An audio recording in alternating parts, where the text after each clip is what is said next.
台语字真趣味，乡亲啊，暖暖包，台语安尼写安尼讲，捂小包，捂小包。中医师讲，捂小包捂你的身躯4个部位上有效。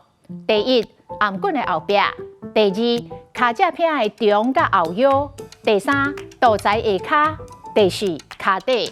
也毋过爱注意，捂小包唔通直接捂你的皮肤顶，爱隔一定的衫裤才安全。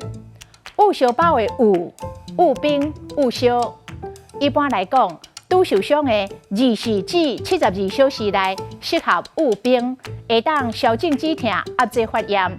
若受伤的72小时后，就换捂烧，会当放松筋脉，促进着血气的循环。